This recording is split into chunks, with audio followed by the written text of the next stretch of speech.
This is Algebra 2, Lesson 54 on page 236. Here's the problems that I'll be working. Starting with problem 1. Sarah wants to mix 400 liters of iodine 57.5. So we have 400 liters and it's iodine 57.5. She wants to mix that. That's what she wants. She has two solutions available. So to get that, she has two solutions. She's going to mix iodine 20 and iodine 70 to get it. Iodine 20, iodine 70 to get those 400 liters. Now we're talking about liters. All right. Again, we have how much and a weighted equation. So I'm going to solve this, how much I have, by subtracting the I-20. So I-70 is 400 liters minus how much iodine 20. I'm going to take this first equation and we're going to do the weighted one. We weight it, how much we have by the concentration. So it's 0.575 times 400 liters equals, this is weighted 20% times how much iodine 20 I have, plus 70% times how much iodine 70. For iodine 70, I'm using substitution. So whatever this is, I'm not going to do it.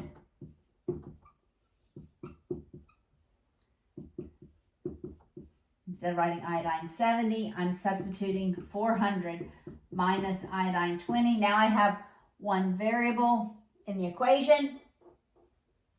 So I can just do the simple algebra, solve for iodine 20. Once I get iodine 20, I substitute it back in here and solve for iodine 70. The sum of them must be 400 liters, okay? Maybe that's not obvious, but it should be. All right.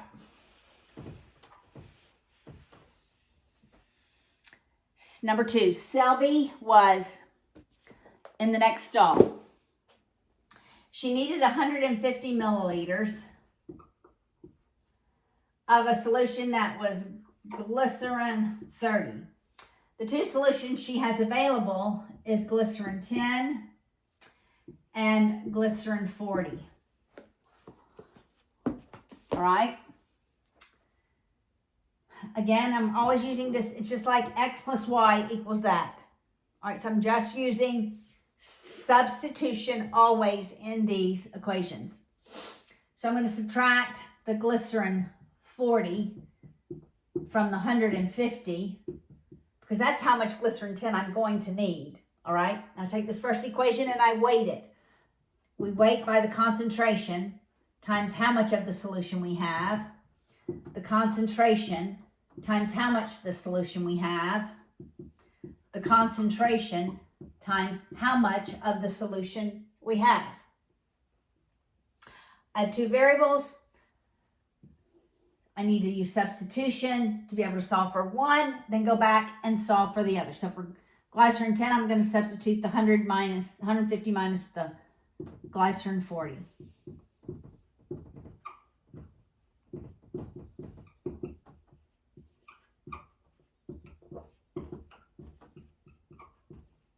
Again, you're going to do the simple algebra, multiplication, distribution, solve for glycerin 40. Once you solve for glycerin 40, plug it back in here to this equation and solve for glycerin 10. All right, number 3. This is percent by weight. All right, so what percent by weight of potassium chlorate is the potassium? Here is the formula. We have KClO3. And we want to know the percent by weight of the potassium. Well, it always gives you the weight. So potassium, we only have one. It's 39. We only have one chlorines, and that's 35, but we have 3 oxygen. So 16 times 3 is 48. You add those up, and you get 39 plus 35 plus 48. You get 122. I want to know the percentage weight of the potassium. So I take potassium weight over total. I multiply it by 100 to make it a percent. If I don't multiply it by 100, then it is in decimal form. So it's 39 divided by 122 times 100. And I get 31.97%, which makes sense. It's about a third. All right, number 8. Number 8 goes back to geometry. All right, so I'm going to draw this. Looks something like this. This is A, R, S, T, V, B. And it says find T, so I'm going to solve for T, in terms of R, S, and V. Remember that inscribed angles that intersect the same arc are equal angles. Okay, so there was the hint. We want to find T. Okay, well, I see it. All right, I'm going to have to use different colors here. You see angle B? Angle B intercepts that arc. But we want T in terms of RSV. T in terms of RSV. All right, I just had to write that down. All right, then we have angle A.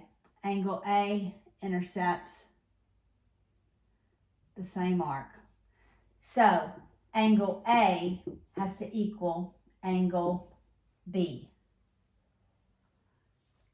All right, T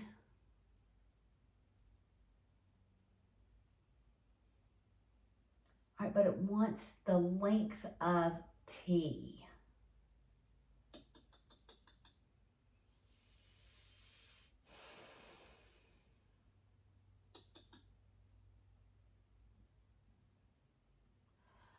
In terms of R, S, and V, I think T has to equal R plus V because I think they're the same length of the chords.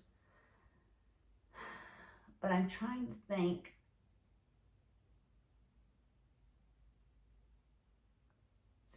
Okay, so this arc is RV, and then this arc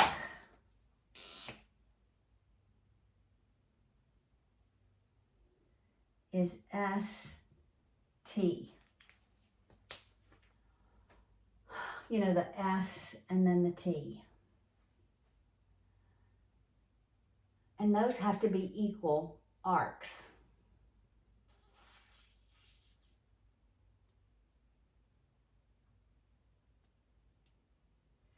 But it wants us to go with the angles.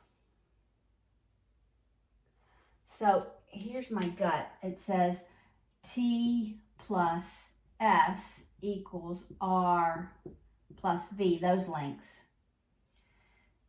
So I then just subtract S on both sides to get T equals the length of R plus the length of V minus S. I think that's the answer. All right. Going way back to geometry, but I don't know why you have to know the angles. All right, enough. Go to 18. All right, 18 is a line, I believe. All right, again, here's the line. Oops. I'm going to the very ends of the lines. I'm going to get 2 points. All right.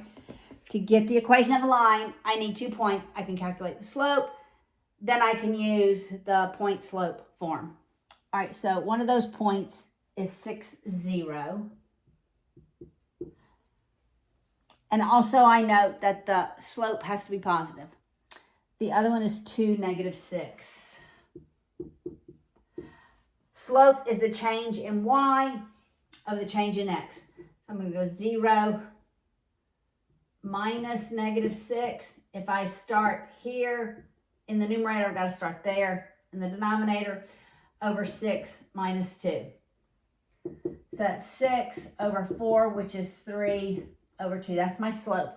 So I'm going to just use, I'm going to use this point, and I'm going to plug those in to point slope. So it's y minus the y coordinate equals 3/2 times x minus the x coordinate. You distribute it. It's y. We don't have to add 0. Distributing the 3/2. 3/2 x minus, that would be 18/2, which is 9.